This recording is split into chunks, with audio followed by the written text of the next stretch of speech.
ตรัสรู้ชอบได้ด้วยพระองค์เองขอนอบน้อมแด่พระยยธรรมขอนอบน้อม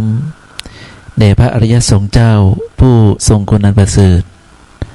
ก็ขอเจริญพรญาติโยมสาธุชนทุกคนทุกท่าน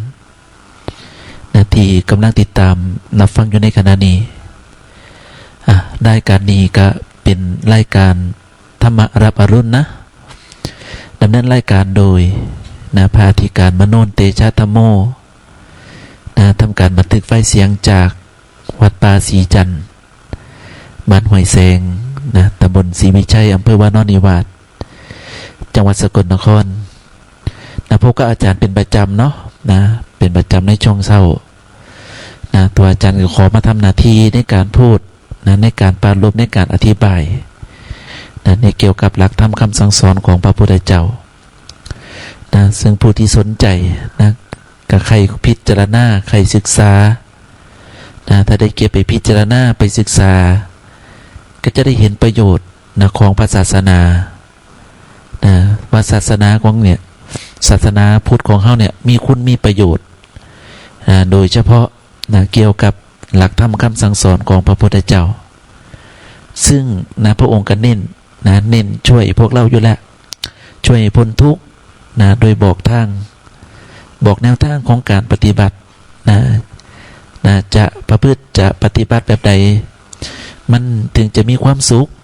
ทั้งในชาตินี้และก็ชาติหน้าแต่ถ้าเกิดว่าคณะบ่มีความเข้าใจบ่มีการศึกษาในหลักธรรมคำสั่งสอนของพระพุทธเจ้าเฮาก็จะตกเป็นทาสของอารมณ์ตกเป็นทาสของกิเลสกิเลสมันมาจากอย่างกิเลสมันก็มาจากความบ่รู้เมื่อมันบ่รู้มันก็หลงไปทำเครื่องหรือว่าทำสิ่งต่างๆเนี่ยที่มันนำมาซึ่งทุกข์ไอ้ตรงนี้แหละเขาเรียกว่ากิเลสกิเลสแปลว่าเครื่องเศร้าหมองของจิตจิตมีความเศร้าหมองก็เพราะว่าอาศัยความบ่รู้แต่ถ้าเกิดเฮารู้เท่าท่านล่ะเฮารู้เท่าท่านว่าอาการของจิตที่มันเศร้าหมองที่มีความรักมีความโกรธมีความเกลียดต่างๆเนี่ยมันก็มาจากความหลงแล้วเมื่อเฮามาตั้งสติมาระลึกรู้เท่าท่านในสิ่งที่มันกำลังปรากฏแต่ละขณะเฮาก็จะเห็นการทำงานที่พระพุทธเจ้าสอนว่าเนี่ยไอ้กิเลสที่เป็นเครื่องเศร้าหมองเนี่ยจะละมันได้จะแก้มันได้เนี่ยก็ต้องอาศัยการรู้เท่าท่านมันองค์สมเด็จพระสัมมาสัมพุทธเจ้าจึงสอนในพวกเราเนี่ยให้ตั้งสติเอาไว้ตั้งสติที่จะระลึกรู้เท่าท่านมันบางคนเนี่ยยังมองภาพบ่ออกอย่างคนยังบ่เข้าใจว่าไอ้กิเลสมันหนากว่าจังใดเป็นหยังก็ต้องมีการปฏิบัติถามว่าบ่ปฏิบัติได้บ่อยู่ไปแบบวันๆเนี่ยได้บ่อาตมาก็ว่าได้อยู่โยมแต่การอยู่ของโยมยิ่งอยู่ไปก็ยิ่งมีการเกิดเมื่อมีการเกิดก็ต้องมีรับมีผู้ที่รับผลของการเกิดนั่นก็คือความทุกข์เพราะการเกิดก็ต้องมีการแก่การเจ็บการตายการพัดภาคเหมือนที่พวกเราประสบพบเจออยู่ตลอดเวลาพวกเขาอย่าลืมองค์สมเด็จพระสัมมาสัมพุทธเจ้าอีหยังเป็นเหตุให้พระองค์ต้องเสด็จออกบวชทั้งที่พระองค์ก็มีครอบครัวมีพ่อมีพระเจ้าสุโธทนะเป็นพระบิดามีพระนางพิมพายโสธราเป็นพระมเหสีแล้วก็คลอดประสูติพระโอรสก็คือพระราหุลแต่เป็นอย่างพระองค์คือเสด็จออกบวชในวันนั้นก็เพื่อพระองค์มาระลึกมาปรารภในเรื่องของความจริงในสิ่งที่มันจะเกิดขึ้นกับตัวของพระองค์เองแล้วก็ครอบครัวของพระองค์ซึ่งสิ่งแล้วเนี่ยก็เป็นสิ่งที่พระองค์รักถามว่าความรักเนี่ยหมายถึงอย่างความรักมันก็หมายถึงอารมณ์ของจิตสภาวะของจิตนั่นแหละจิตที่มันมีการเกี่ยวข้องกันจิตมันมีการเกี่ยวข้องมาเนี่ยอารมณ์รักอารมณ์เกลียดอารมณ์ของความน้อยใจขัดเคืองใจหรือว่าสิ่งที่ต่อต้านเพราะว่ามันนั่น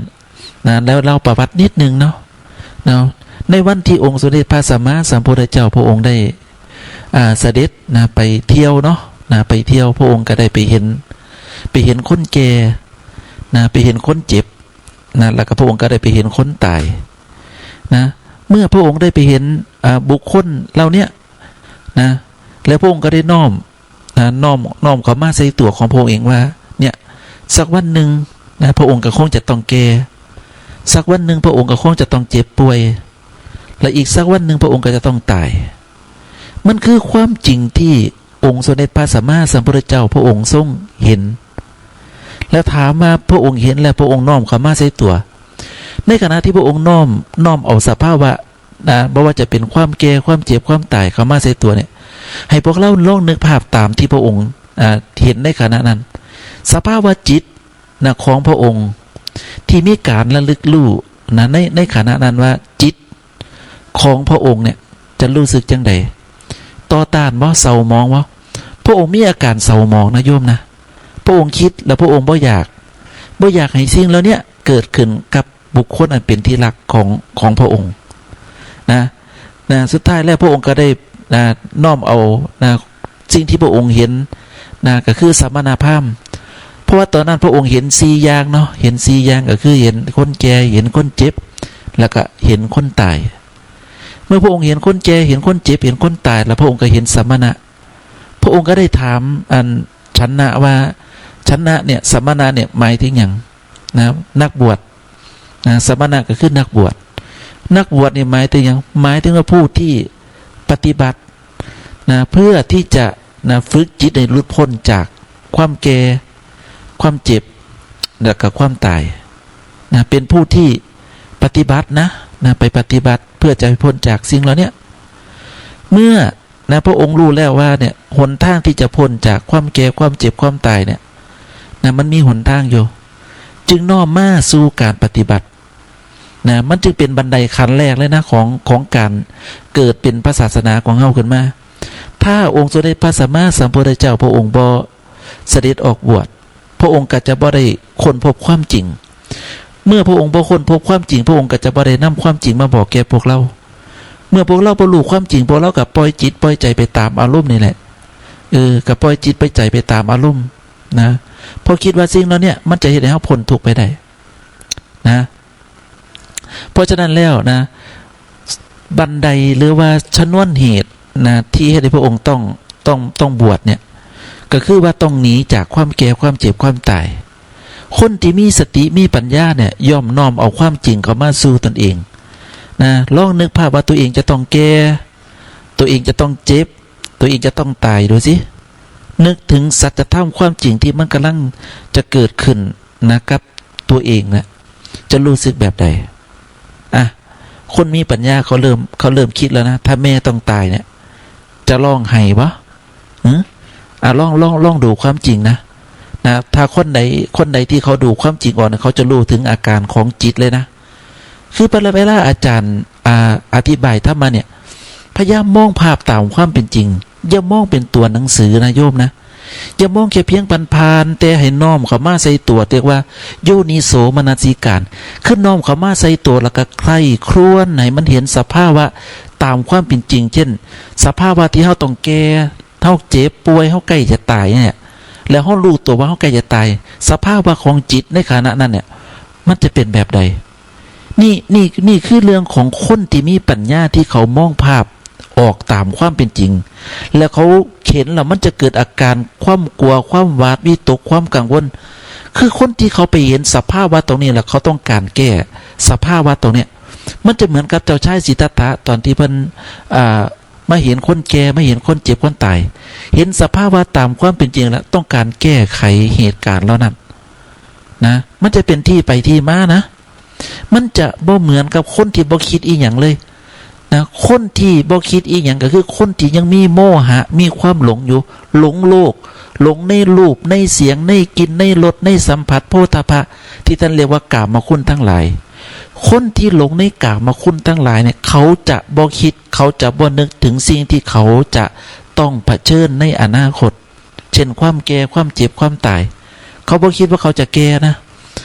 เขาบ่คิดว่าเขาจะเจ็บป่วยแล้วเขาบ่คิดว่าเขาจะตายนะแต่สิ่งนั้นเนี่ยจะต้องเกิดขึ้นกับทุกคนนะรู้ตัวปะถ้าตั้งคำถามขึ้นมาเล่นๆว่าถ้าคุณจะต้องตายคุณจะว่างจิตแบบใดมันเป็นท ที่ไปที่มาของการปฏิบัตินะก็เหมือนกับพวกเล่าเนี่ยนะถ้าตัวเองต้องตายเนี่ยในขณะที่จะละสังขารเนี่ยจะว่างจิตแบบใดเป็นประเด็นเป็นคำถามขึ้นมาว่าในขณะที่พวกเขาใกล้จะตายเนี่ยย่อมจะปฏิบัติแบบใดจะมีวิธีการแบบใดที่จะเฮ็ดให้ตัวเองเนี่ยประสบกับความสุขประสบกับความเจริญได้คนบางคนบ่คิดนะคนบางคนเนี่ยเขาบ่คิดถึงตรงนี้นะเขามีแค่ว่าตอนเนี้ยยังมีชีวิตอยู่ยังมีลมหายใจอยู่นะอยากกินหยังก็กินอยากดูหยังก็ดูอยากทำหยังก็ทำฟังเพลงนะฟังเพลงดูนั่นดูนี่ไปนะเอากามาคุณคือความพอใจในรูปในเสียงมากบนะสัจธรรมความจริงไว้โดยที่เขาก็ยังประมาทอยู่ประมาทบ่มีการเตรียมตัวเหมือนที่อาจารย์ตั้งคำถามขึ้นมาเนี่ยถ้าความตายมาถึงเนี่ยจะว่างสภาพว่าจิตไว้จังไดถ้าเกิดว่าในขณะที่ใกล้จะตายเนี่ยเวทนามันกล้าขึ้นมาเวทนาคืออย่างเวทนาก็คือความเจ็บปวดนะในร่างกายเนี่ยมันมีความเจ็บปวดนะเจ็บปวดอย่างรุนแรงนะแล้วสภาพว่าจิตเนี่ยมันก็หนักไปในทางเวทนาแล้วเฮ็ดจังได๋แล้วเฮาจะประคองจิตของเราให้มันตั้งอยู่ขึ้นมาได้เห็นบ่เตรียมตัวหรือยังคนที่บ่ได้เตรียมตัวก็คือคนที่ประมาทส่วนคนที่เขารู้ถึงเนื้อหาสาระในสิ่งที่องค์สมเด็จพระสัมมาสัมพุทธเจ้าต้องการให้เฮารู้ต้องการให้เฮาเห็นต้องการให้เฮาเข้าใจเนี่ยพระองค์ก็จะบอกว่าเอาลองดูความจริงท่านเห็นความจริงบ่นะท่านเห็นความจริงที่เรียกว่าความหวาดวิตกกังวลความยึดมั่นถือมั่นในร่างกายว่าบ่อยากให้ร่างกายเนี่ยมันตายบ่อยากให้ร่างกายเนี่ยมันแตกดับอยากให้มันอยู่ในสภาวะเก่านะไอ้ตรงนี้แหละเขาเรียกว่ามันยึดแต่ถ้าเกิดคนที่มาเรียนวิชาขององค์สมเด็จพระสัมมาสัมพุทธเจ้านะแล้วเขาก็ฝึกดูร่างกายเนี่ยดูร่างกายตั้งแต่ดูรูปดูเวทนาดูสัญญาดูสังขารดูวิญญาณดูร่างกายเพื่ออย่างเพื่อให้เห็นว่าสิ่งที่มันกำลังแก่กำลังเจ็บกำลังจะตายเนี่ยว่ามันบ่แม่นตัวตนของเฮานะซึ่งคนส่วนมากเขาเห็นว่าไอ้รูปร่างกายขันธ์ทั้งห้าเนี่ยเป็นของเฮาเป็นตัวตนของเฮาเมื่อเขาหลงว่ารูปร่างกายเป็นตัวตนของเขาเมื่อมีความพัดภาคเขาจึงบ่อยากให้ร่างกายเนี่ยมันแตกสลายเพราะเขากลัวจะบ่ได้เจอกันจะบ่ได้เจอลูกบ่ได้เจอเมียบ่อยากพัดภาคจากลูกจากเมียไอ้ความกลัวตรงนี้แหละเขาเรียกว่ามันมีอุปทานขันธ์ซึ่งมันมาจากการยึดมั่นถือมันว่ารูปร่างกายเป็นของเราแล้วก็อยากให้เขาอยู่นั่นๆแต่สัจธรรมความจริงเขากระบ่งบอกให้เห็นอย่างชัดเจนแล้วว่าร่างกายเนี่ยมันแก่ทุกขณะเห็นบ่เลี้ยวแรงเขาหายไปไหนเอานึกภาพตอนที่ตัวเองเป็นนมดูสิบางคนเนี่ยเป็นนมนะจิตใจคือกระน้องกับบางคนก็ไปเป็นนักมวยบ้างนึกภาพตอนเจ้าของตีมวยบ้างเลยบ่เตะกระสอบทรายนะนึกถึงภาพเจ้าของตอนนมๆดูสิบัดนี้ร่างกายเป็นแบบใดร่างกายที่เคยเป็นนมนะกำลังบังชาที่เคยมีเยอะๆเนี่ยมันหายไปไหนคำตอบมันชัดเจนนะโยมนะมันชัดเจนมันแจ่มแจ้งแจ่มชัดหมดแล้วว่าเนี่ยสภาพว่าตามความเป็นจริงเขาเห็นให้เห็นแล้วว่ามันเป็นของบ่เที่ยงไอ้รูปร่างกายที่คิดว่าเป็นของเราเนี่ยแท้ที่จริงเราเขาบ่แม่นของเฮาตั้งแต่ตอนต้นอยู่แล้วเพียงแค่ว่าเฮาบ่รู้ตัวเฉยๆองค์สมเด็จพระสัมมาสัมพุทธเจ้าว่าเธอจงมาดูสังขารก็คือการปรุงแต่งปรุงไปเรื่อยๆบ่ยอมหยุดนิ่งเข้าใจคำว่าสังขารมั้ยสังขารก็คือร่างกายจิตใจของเฮาเนี่ยมันเป็นสังขารเด้มันปรุงนะเจ้าจะต้องเข้าใจเรื่องนี้ถ้าเฮาบ่เข้าใจเรื่องนี้เฮาสิบ่เข้าใจว่าศาสนาสอนเรื่องอีหยังเป็นหยังคือสอนในเบิ่งร่างกายเจ้าของสอนในเบิ่งอย่างอื่นบ่ได้บ่สอนให้นั่งนิ่งๆสอนให้นั่งหลับตาหายใจเข้าหายใจออกอย่างเดียวบ่ได้บ่เป็นหยังคือสอนให้เบิ่งสังขารเบิ่งมันปรุงไปเบิ่งมันแก่เบิ่งมันเจ็บเบิ่งมันตายเบิ่งเพื่อมันเกิดอีหยังเอาก็นี่เด้ กระเบิ้งให้เห็นว่าเนี่ยสภาวะร่างกายที่มันกำลังแปรเปลี่ยนไปเนี่ยเจ้ามีความรู้สึกจังไดนะที่อาจารย์ยกตัวอย่างเรื่องความตายขึ้นมาเนี่ยมันคือความจริงเด้เจ้าเข้าใจเขาว่าความจริงจริงๆมันจะเกิดขึ้นกับเจ้าว่าตอนเนี้ยนะคุณญาติโยมเคยเข้าใจว่าสิ่งที่อาจารย์พูดเนี่ยมันบ่แม่นตำรับตำล่าเอาไว้เลี้ยนไว้ท่องไว้จำซื่อๆเด้แต่มันคือความจริงที่จะเกิดขึ้นในอนาคตในสิ่งที่เขาจะต้องเผชิญพบเจอด้วยตัวของเขาเองว่าถ้าความตายมาถึงเนี่ยจะจัดการกับจิตของตัวเองได้จังไดกับลูกกับน้ำนี่ได้จังไดนี่แหละมันจึงเป็นที่ไปที่มาของการค้นหาสาเหตุว่าไอ้รูปร่างกายที่มันกำลังแก่ความหวาดวิตกกังวลที่มันเกิดขึ้นกับจิตเนี่ยมันมาได้จังไดสรุปแล้วพระพุทธเจ้ากับท่านก็บอกว่าไอ้ความหวาดวิตกกังวลที่มันบ่อยากแก่มันแอนตี้มันต่อต้านบ่อยากตายเนี่ยมันมาจากความยึดว่าร่างกายในเป็นของเฮาเข้าใจบ่คือมันมีความหลงว่าร่างกายเป็นของเฮาแต่พระพุทธเจ้าบอกว่ารูปร่างกายบ่แม่นของเฮารูปร่างกายบ่แม่นตัวตนของเฮาเพิ่นให้คำอธิบายไว้ว่าถ้ารูปร่างกายเนี่ยเป็นตัวตนของเราเนี่ยจะต้องบังคับบัญชาเขาได้บังคับบ่ให้เขาแก่บ่ให้บังคับบ่ให้เขาเจ็บบ่บังคับบ่ให้เขาป่วยบังคับบ่ให้เขาตายแต่มันไปร้อยแก่ตอนไหนมาเนี่ยเอาถามดูมาเนี่ยเจ้าแก่ตอนไหนย่ายเจ้าแก่ตอนไหนพ่อใหญ่เป็นยังหัวเจ้าคืองอกมันงอกตอนไหนจักบ่รู้นะรู้ตัวอีกทีนั้นมันก็ขาวเต็มหัวละนะบางครั้งบ่ได้ส่องเบิ่งกระจกเนี่ยนะบางคนผู้เฒ่าผู้แก่บางคนบ่ได้ส่องกระจกจักเทื่อนะตื่นขึ้นมากอะน้ำล้างหน้าแปรงฟันแล้วก็เอาหวีผมแล้วก็ไปโลดไปให้ไปหน้า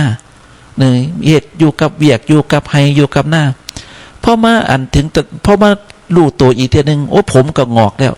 เนื้อหนังก็เหี่ยวย่นละนั่นเห็นบ่มันแก่ตอนไหน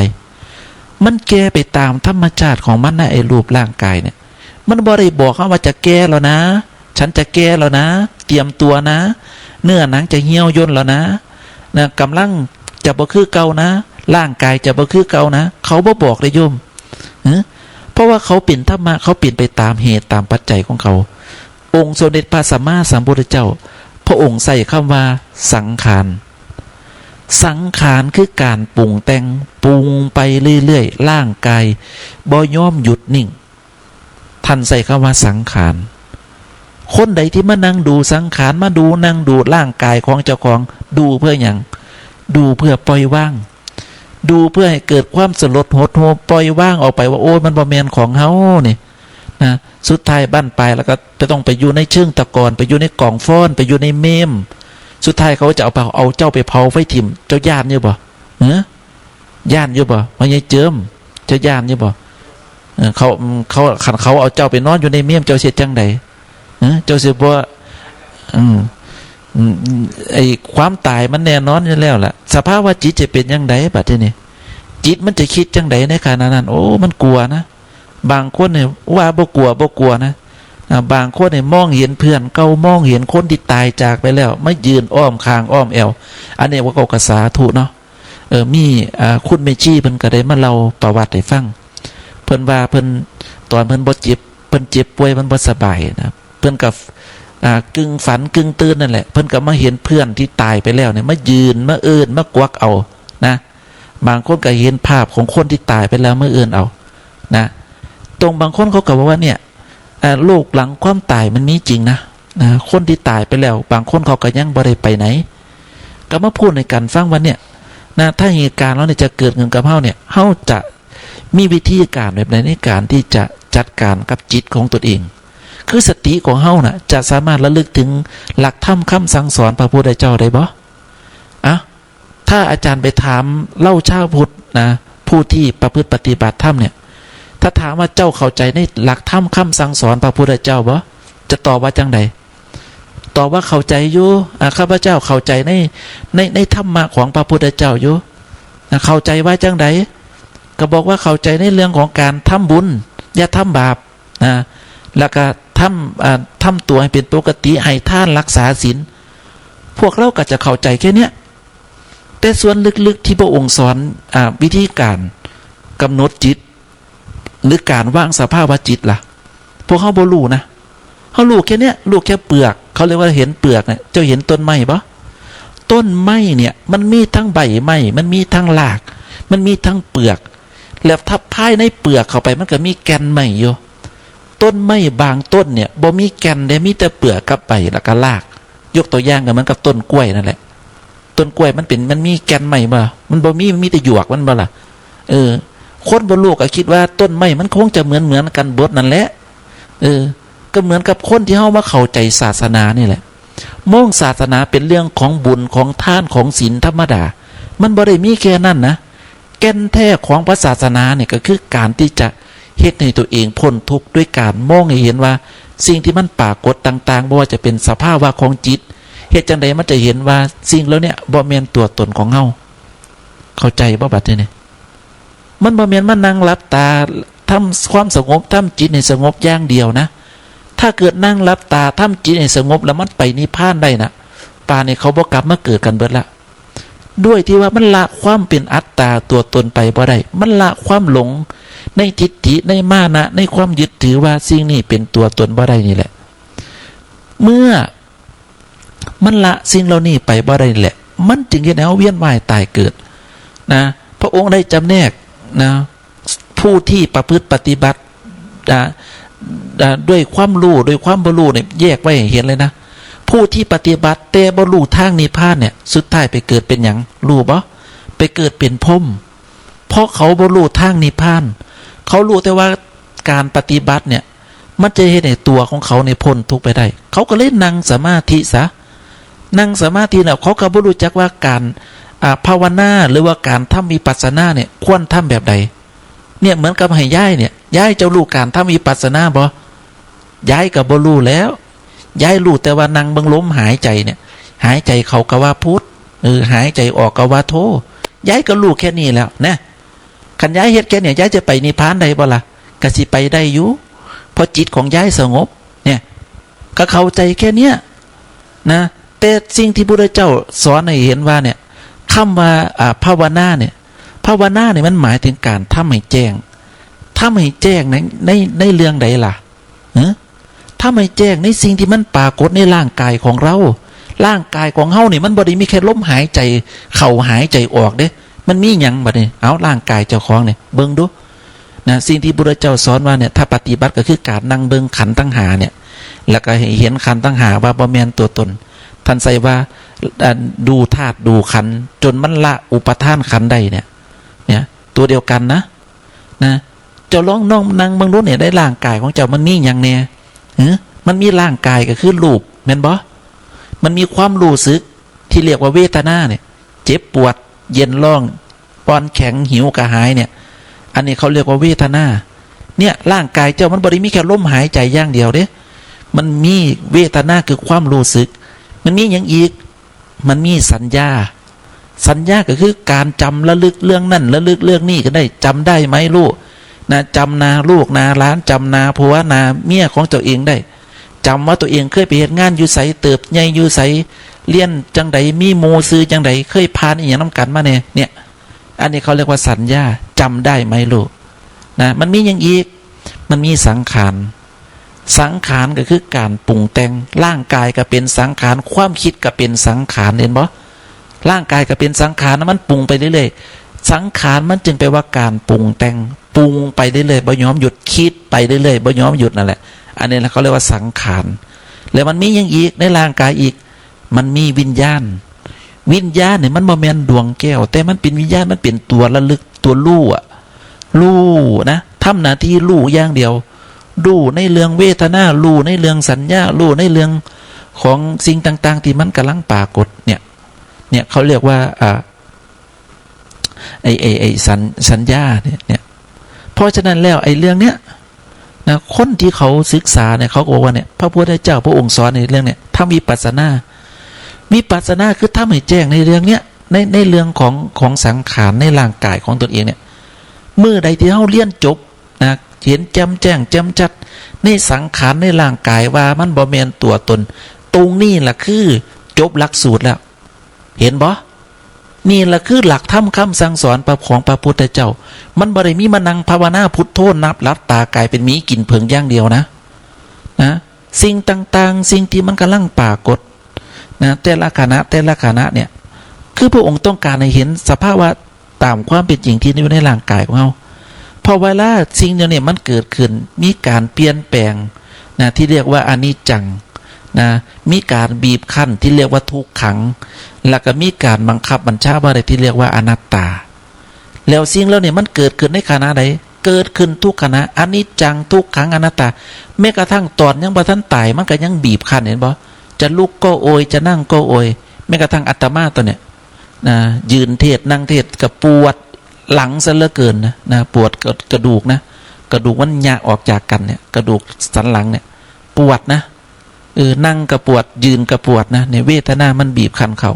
ด้วยความบ่เที่ยงนะตามวัยตามอายุนั่นแหละนะสิ่งใดบ่เที่ยงมันก็นำมาซึ่งทุกข์อยู่แล้วนะเฮาก็ศึกษาเฮาก็อยู่กับทุกข์ในลักษณะเนี่ยอยู่ไปเรื่อยๆจนกว่าร่างกายมันจะแตกสลายไป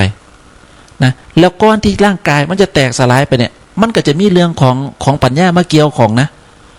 เรื่องของปัญญาก็คือว่าเจ้าจะเข้าเฮ็ดให้มันถึงนิพพานเฮ็ดให้มันแจ้งในหลักธรรมคำสั่งสอนของพระพุทธเจ้าบ่หรือเลือกที่จะปล่อยให้ชีวิตเดินไปแต่ละวันเป็นไปตามอารมณ์ของความรักความเกลียดความหลงเอียงต่างๆเนี่ยนะโดยที่บ่สนใจใดๆทั้งสิ้นเนี่ยไอ้ธรรมชาติตรงเนี้ยอาจารย์นึงพูดไงว่าดูดีๆนะปฏิบัติให้ดีปฏิบัติให้เข้าใจนะส่วนคนใดปฏิบัติแล้วเข้าใจในสิ่งที่อาจารย์สอนเนี่ยก็จะศรัทธาในเรื่องของในสิ่งที่พระเจ้าสอนนะอาจารย์ว่าอยากเน้นดอกไอ้เรื่องการสวดการทำพิธีศักดิ์สิทธิ์นะมันคล้ายๆกับว่ามันได้บุญอยู่แต่ว่ามันห่างทางนิพพานคักโยมแต่ถ้าเกิดว่าขัดโยมบ่เน้นอันนั้นล่ะโยมปฏิบัติเน้นความเข้าใจในร่างกายของโยมเน้นปฏิบัติน่ะเฮ็ดจังไดมันจะพ้นทุกข์ไปได้คันเน้นการปฏิบัติเนี่ยมันง่ายๆนะนั่งเบิ่งเจ้าของเนี่ยเหมือนกับพระโสดาบันเนี่ยอาจารย์อยากนะอยากให้โยมเป็นพระโสดาบันบ่ต้องบวชเป็นพระดอกบ่ต้องมาอดเขาแรงก็ยังอาจารย์ดอกบ่ต้องมาอันนั้นอันนี้ดอกนะการเป็นพระโสดาบันเนี่ยให้เจ้าละกิเลสให้มาได้3อย่างเนี่ยเจ้าก็ได้เป็นพระโสดาบันละมีอย่างแน่ล่ะ1ละสากยทิฏฐิสากยทิฏฐินี่มันหมายถึงอย่างล่ะมันหมายถึงความคิดความเห็นละความเห็นผิดในรูปในขันธ์ตั้งหาว่าเป็นตัวตนเจ้าละได้บ่เห็นบ่เวลาเจ้าคิดเจ้าก็ว่าฉันคิดความคิดกับแม่นของเฮาเวลาเจ้ารู้สึกเจ็บปวดเนี่ยเจ้าก็ว่าเจ้าเจ็บปวดเป็นตัวตนนะเวลาเจ้าจำเรื่องนั้นเรื่องไหนเจ้าก็ว่าความจำนั้นเป็นตัวตนของเฮาเห็นบ่เนี่ยเฮาบ่ได้ฝึกละนะสากยทิฏฐิเลยเฮาจึงมีความเห็นผิดอยู่จังเสียเฮาบ่ได้ฝึกมองบ่ได้ฝึกซ้อมเบิ่งบ่ได้ฝึกสังเกตเบิ่งไอ้รูปร่างกายของตนเองเฮาจึงมีแต่ความเห็นผิดที่มัน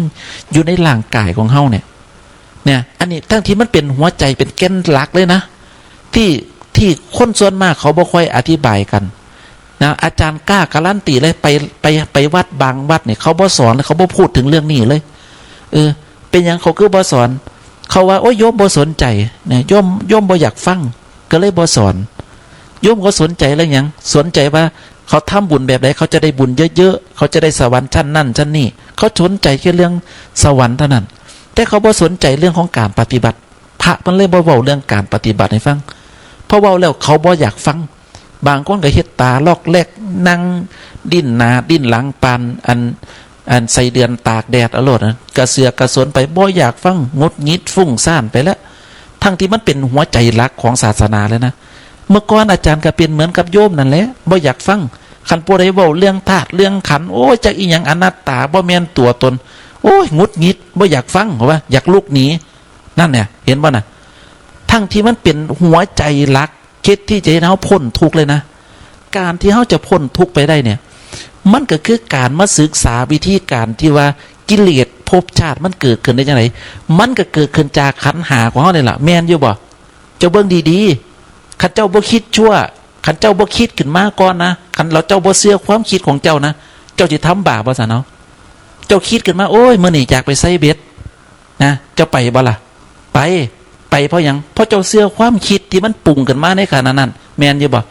เจ้าอยากกินปลาความอยากมาจากหยังความอยากมันก็มาจากการที่มันระลึกรู้จำสัญญาได้ว่ามันอยากกินป่นปลาดุกเจ้าเคยกินป่นปลาดุกอยู่บ่ใส่หัวหอม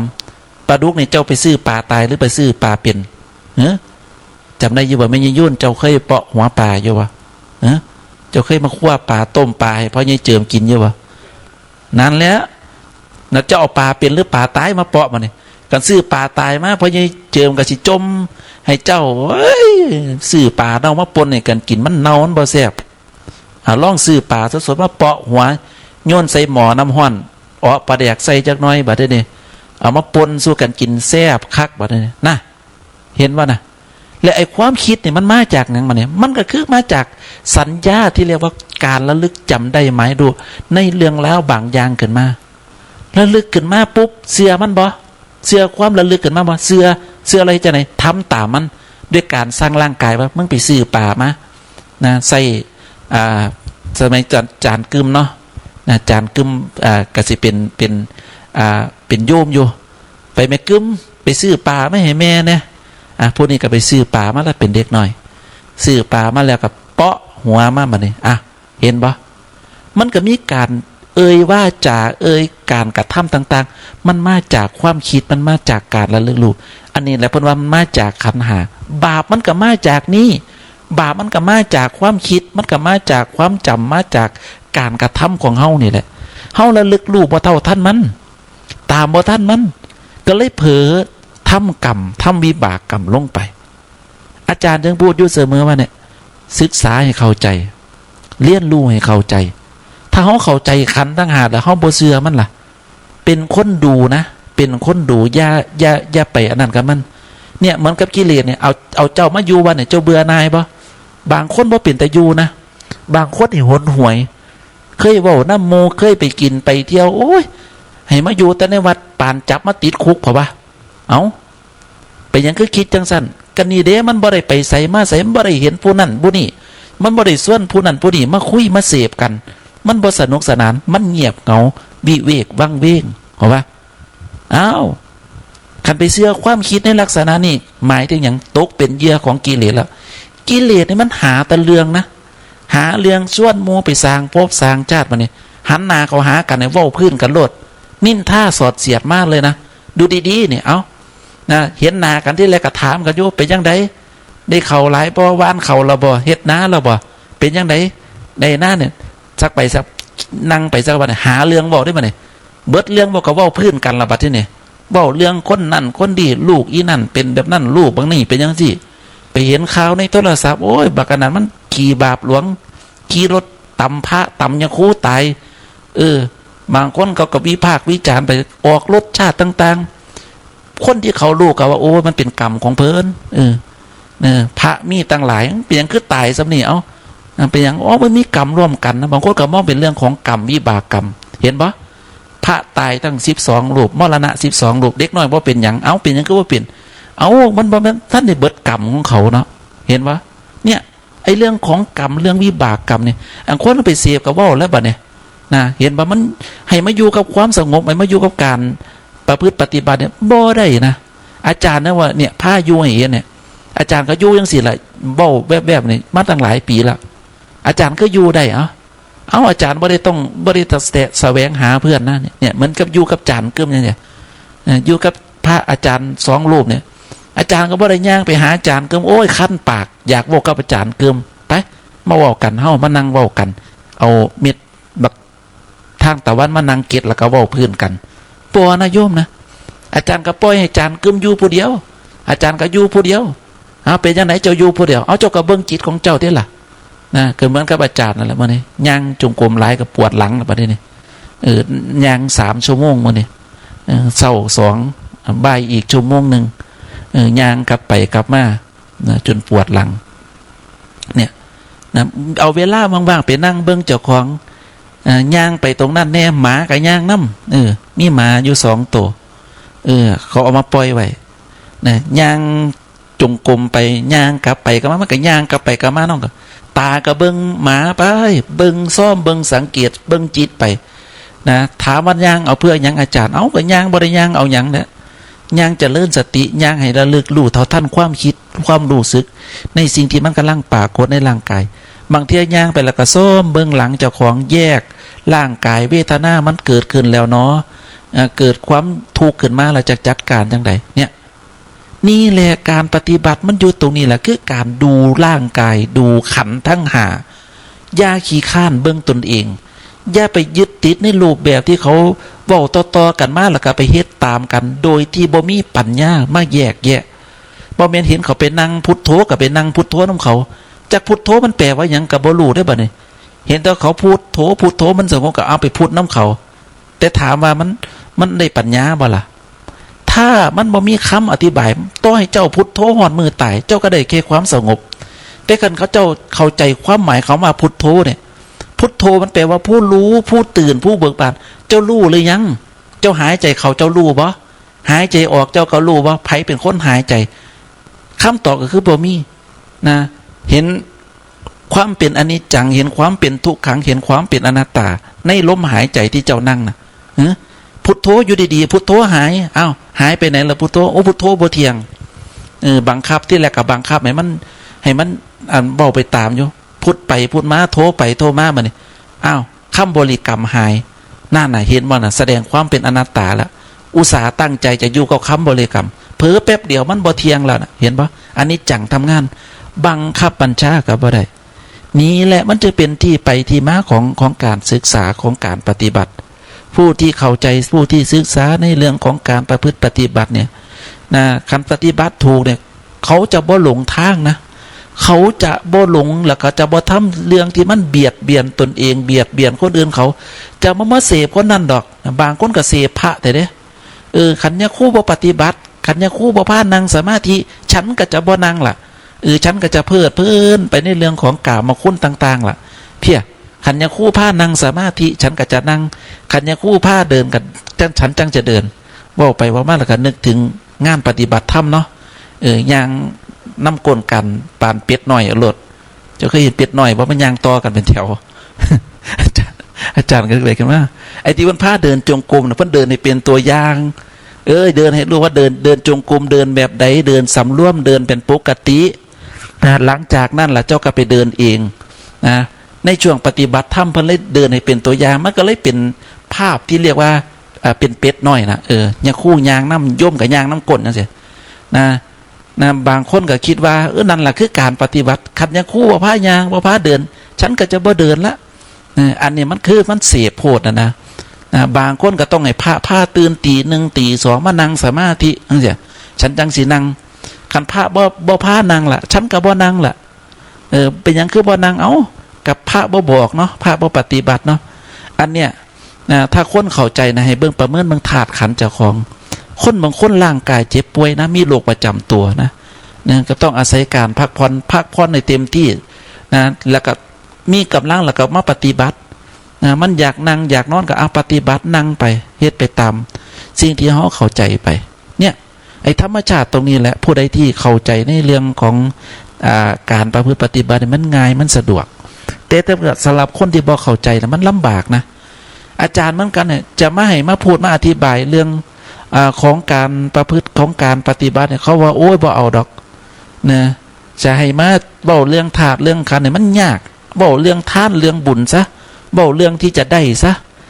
ฉันทานเป็นเนี่ยฉันจะได้บุญสั้นใดอย่าเว้าเรื่องความตายฉันยังบ่อยากตายบางคนก็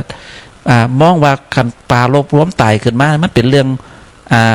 อันเนี้ยบดีนะค่ำอัปมงคลบอกว่าอาจารย์ก็บ่รู้ว่าค่ำเป็นค่ำแบบใดค่ำอัปมงคล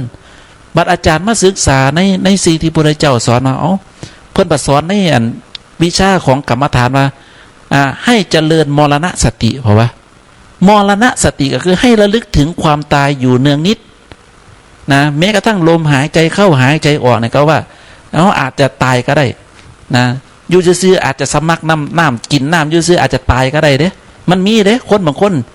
กินเขาอันเมื่อยมากคักกินน้ำลงไปน้ำแค้นข้อตายคอรอก็มีเด้เห็นปะย่างไปเข้าห้องน้ำอาจจะล้มหัวฟาดเพื่อนนอกตายก็ได้เห็นปะเนี่ยความตายบ่รู้จะมาตอนไหนนะการที่ป่าลบความตายเนี่ยมันเฮ็ดให้เฮาบ่ประมาท เขาจะรู้ว่าการว่างตัวว่างตนจังใดนี่แหละจะเป็นที่ไปที่มาของการประพฤติปฏิบัตินะบ่แม่นเฮ็ดกันลอยๆขึ้นมานะมีผู้ใดสนใจใครได้อยากศึกษาใครอยากเรียนรู้ในการประพฤติในการปฏิบัติก็สามารถที่จะศึกษาได้ฟังให้เข้าใจก่อนนะคันบางคนศรัทธายังบ่เกิดยังบ่หลายเนี่ยก็ให้ไปฟังพุทธประวัติพระพุทธเจ้าให้รู้ที่ไปที่มาเกิดศรัทธาแล้วจึงมาน้อมมาสู่การปฏิบัติบ่แม่นมายื้อซื้อให้ไปปฏิบัติให้ไปนั่งสมาธิโลดจิตมันก็ฟุ้งซ่านลดแล้วมันแอนตี้มันต่อต้านมันบ่เข้าใจศรัทธามันบ่เกิดศรัทธาเนี่ยเปรียบเสมือนรากนะรากเงาต้นไม้มันมีรากนะคันบ่มีรากมันก็บ่สามารถที่จะเลื่อนเติบโตได้นะมันก็หักมันก็โค่นลงนะอันนี้ก็เหมือนกันศาสนาของเฮาเนี่ยมีรากก็คือศรัทธามีศรัทธาจะมีการปฏิบัติคันบ่มีศรัทธาล่ะให้มาปฏิบัติเขาปฏิบัติบ่ล่ะเบิ่งเอารถเด็กหน่อยขี่มอเตอร์ไซค์เร็วๆให้มันมาปฏิบัติธรรมเขามาบ่ล่ะเขาบ่มาสาเหตุที่เขาบ่มาก็เพราะว่าเขาบ่ศรัทธาเขาบ่เชื่อเขาบ่อยากเฮ็ดนะเขาก็เลยบ่ปฏิบัติอันนี้ก็คือกันแหละนะคนใดที่อยากจะน้อมมาสู่การปฏิบัติก็ให้กระตุ้นศรัทธาให้มันมากๆเมื่อศรัทธามันเต็มที่แล้วการปฏิบัติมันจะมาต่อเนื่องเองเพราะฉะนั้นก็ขอให้เก็บไปคิดพิจารณาดูกันแล้วกันเนาะเอาแล้วนะพูดไปเพราะน่าเห็นสมควรเก็บเวลาขอยุติการบรรยายธรรมะเป็นธรรมะรับอรุณของวันที่10กรกฎาคม2569ไว้แค่เพียงเท่านี้ก็แล้วกันนะกะขอเจริญพร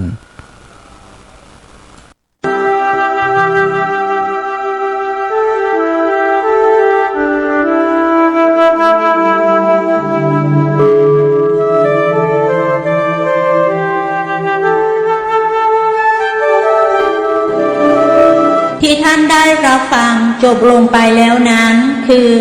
รายการธรรมะรับอรุณโดยพระมนูนเตชะธัมโม